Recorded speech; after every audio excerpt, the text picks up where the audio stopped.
Oke guys, kali ini kita akan mereview komik One Piece chapter 978 yang berjudul Kemunculan Tobi Roppo. Sesuai rencana, aliansi Topi Jerami telah memasuki Onigashima dan Law mengirim atau mengantarkan Right Nance kabar ke Onigashima. Sepertinya seluruh kapal-kapal dan seluruh para aliansi berhasil sampai di Onigashima. Mereka terlihat baik-baik saja dan tidak ada hambatan yang begitu berarti. Dan di Onigashima, sepertinya bajak laut Kaido tidak begitu mempedulikan kehadiran mereka. Ataukah bajak laut Kaido memang tidak tahu akan kehadiran mereka, atau memang ini sudah direncanakan? Ini sedikit terlihat mencurigakan bagi Mimin. Di sini kita melihat kalau mereka sudah memasuki Onigashima, dan Kinemon berkata, sepertinya mereka tidak menyadari adanya serangan musuh. Apakah mereka masih belum menerima laporan dari Kanjuro? Kalau kami melancarkan serangan kejutan, maka kita lakukan sekarang atau tidak sama sekali. Ya, menurut Mimin setuju dengan pendapat Kinemon. Mau itu laporan Kanjuro sudah masuk ataupun tidak, mereka tetap akan melancarkan serangan. Mereka tidak akan terpengaruh, karena ini adalah pertarungan akhir, pertarungan hidup dan mati. Ada beberapa penjaga yang menyadari kehadiran kapal musuh, dan di sana Usopp menunjukkan kemampuan dia. Dia menembakkan salah satu senjata rahasianya yang bernama Nemuriso Midoriboshi. Artinya efek dari senjata ini adalah membuat korbannya mengantuk dan akhirnya tertidur. Dan penjaga ini sepertinya tidak sempat melaporkan kehadiran kapal musuh. Tidak tahu dengan Kanjuro, sepertinya menurut Mimin Kanjuro sudah sampai dan Momo juga sudah dibawa oleh dia. Kemudian kita melihat para samurai sudah sampai di Onigashima dan kapal-kapal mereka tenggelam. Luffy terlihat kaget.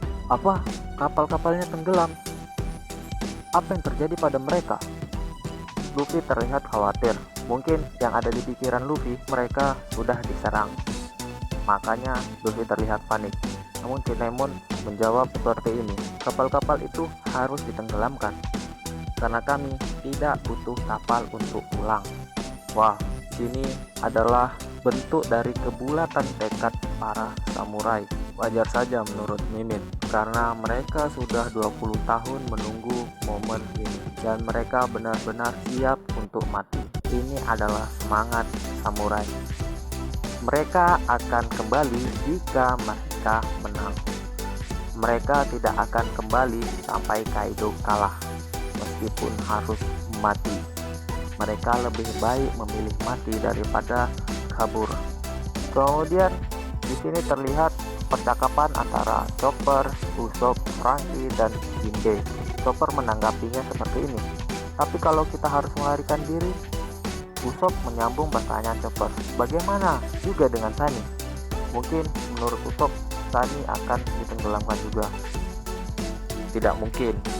Kinemon tidak akan menenggelamkan kapal aliansinya. Kemudian Franky terlihat marah. Jangan kau pikirkan itu bodoh, wajar saja. Ini adalah kapal impian buatannya Franky. Kita harus menyembunyikan beberapa kapal, jadi kalian mendaratlah duluan, kata Jinbe. Brook menyadari semangat juang dari para samurai. Dia mengatakan ini menunjukkan semangat juang seorang samurai. Mereka melalui sebuah jembatan, dan di ujung jembatan terlihat ada kemampuan buah iblis dari Kinemon. Setiap orang yang melalui tempat tersebut otomatis akan terganti atau otomatis mereka mengenakan pakaian seperti musuh.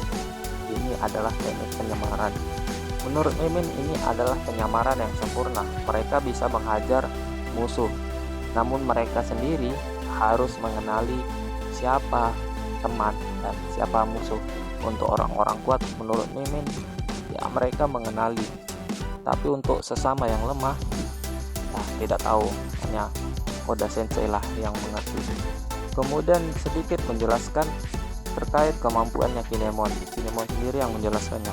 Itu adalah jurus rahasia milikku, tempat penyimpanan besar Kin. Kalian mungkin terlihat seperti bajak laut, jadi serang saja sesuka kalian. Tapi ingatlah, jumlah musuh itu lebih banyak daripada kita, 1 banding 5 orang. Jadi aku sarankan kalian menggunakan penyamaran milikku ini. Akan tetapi jurusku ini akan mengembalikan kalian ke pakaian semula jika kalian melepas setelannya, atau jika setelan itu rusak. Jadi ingatlah, usahakan kalian tidak banyak bertempur sampai kalian mencapai kastil itu dan memulai pertempuran terakhir kita dan masuk ke kastil Onigashima. Di sini bajak laut Kaido sepertinya telah memulai pesta dan mereka sama sekali tidak khawatir atau tidak merasa terancam. Di sini Queen terlihat menjadi pemandu acara atau MC dan Apo sebagai pengiring musik. Dia terlihat sedang memainkan DJ. Dan di sini Queen menyapa seluruh bajak laut Kaido, waiters, slashers, gifters, dan juga Shinichi. Dan yang terakhir dia menyapa Tobiropo. Dan inilah di sini Tobiropo yang menjadi judul dari chapter ini.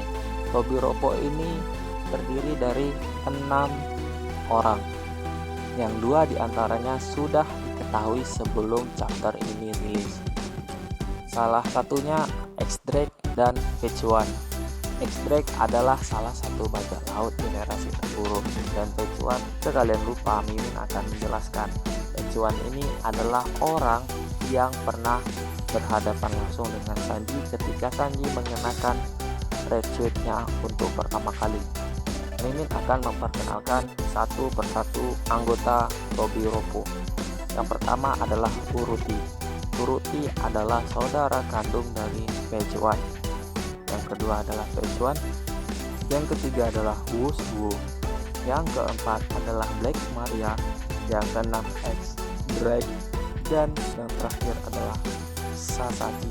Jika dilihat dari kemampuan mereka menurut Mimin setara dengan 3 tangan kanan bajak laut Kaido, Jack, Queen, dan Kim. Ada obrolan yang menurut Mimin cukup menarik perhatian Mimin.